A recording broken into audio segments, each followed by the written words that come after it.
এখানে আমি চাউলের গুঁড়ি নিয়েছি। আজকে আমি ফেনীর বিখ্যাত খোলা জালি পিঠা বানাবো। তো এখানে আমি প্রথমে আসসালামু আলাইকুম, সবাই কেমন আছেন? আলহামদুলিল্লাহ আমি ভালো আছি। এখন প্রথমে আমি এখানে নুন দিয়ে দেব, নুন স্বাদ মতো নুন দিয়ে দেব। এখানে আমি 2 কাপ পরিমাণে ছোট 2 বাটি পরিমাণ নিয়েছি। স্বাদ মতো নুন দিয়ে দিলাম। আমি এখানে কুসুম কুসুম গরম পানি আমি অ্যাড করব। পানি আমি দিয়ে দিয়েছি। এই যে পানিটা এভাবে যে হাত দিলে, চুলাটা অফ করে দিলাম।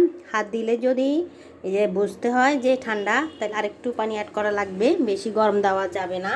তো আমি দেখাচ্ছি পুরোটাই আপনাদেরকে ভিডিওটা। প্রথমেই যে পানিটায় যে আঙুল দিয়ে চুপিয়ে চুপিয়ে এই যে সহ্য হয় কিনা এভাবে দিলে, তারপরে পানিটা এখনও অল্প অল্প করে পানিটা অ্যাড করা লাগবে। অল্প পরিমাণে অ্যাড করতে হবে, একদম বেশি দেওয়া যাবে না। পানিটা অল্প অল্প করে আমি অ্যাড করতেছি। একদম কুসুম কুসুম গরম পানিটা অ্যাড করা লাগবে। দিয়ে একবারে এটাকে ভালো করে মথে নেওয়া লাগবে। যে এভাবে করে এটাকে মরতে হবে, ভালো করে মাখাতে হবে। দেখেন অল্প একটু পানি দিব।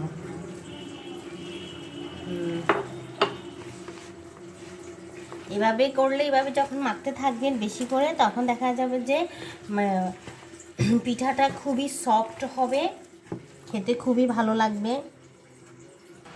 দেখেন আটাটা কিন্তু এই যে এভাবে হয়েছে, দেখেন তরল। এই পর্যায়ে আমি এখানে 3টা ডিম ভেঙে দেব।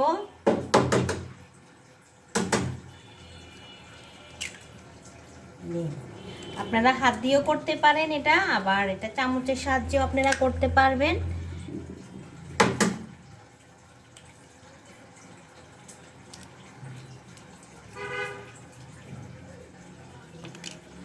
প্রথমত আমি 2টাই দিলাম। এখন এটা আমি হাতটা পরিষ্কার করে ধুয়ে ফেলতেছি, আর অল্প একটু পানি দিয়ে শেষ, এখানে আর দেব না। খোলাটাকে দেখেন আমি 1 ঘন্টা ধরে কিন্তু পানির ভিতরে ভিজিয়ে রেখেছি। এখন এই খোলাটা আমি কিভাবে তাপাবো এটা বাড়াবো, এটা আপনাদেরকে এটাই দেখাচ্ছি। আমি এটাকে চুলার উপরে বসিয়ে দিয়েছি পানি ঝরিয়ে। এখন এটাকে আমি আগুন দেব।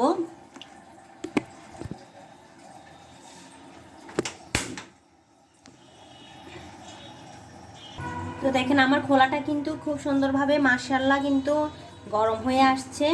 তো এই পর্যায়ে আমি এখানে একটু সরিষার তেল দিয়ে একটু মুছে দেব। একটু সরিষার তেল দিয়ে মুছে দেব খোলাটা।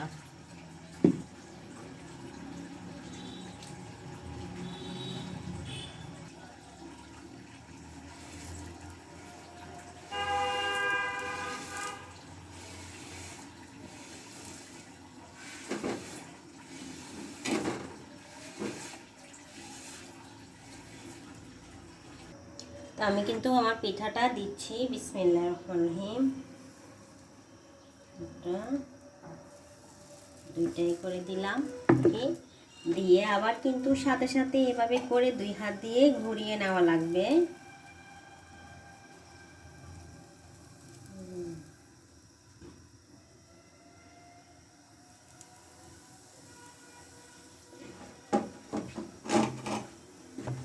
দেখেন আমি সবগুলো পিঠা কিন্তু ঘুরিয়ে দিয়েছি। এখন একটা ঢাকনা দিয়ে দেব।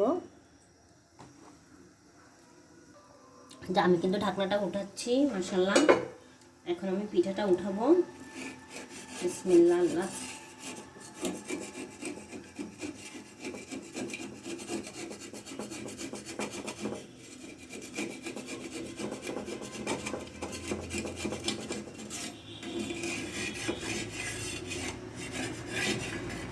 মাশাআল্লাহ মাশাআল্লাহ। দেখেন আমার পিঠাটা অনেক সুন্দরভাবে উঠে আসছে।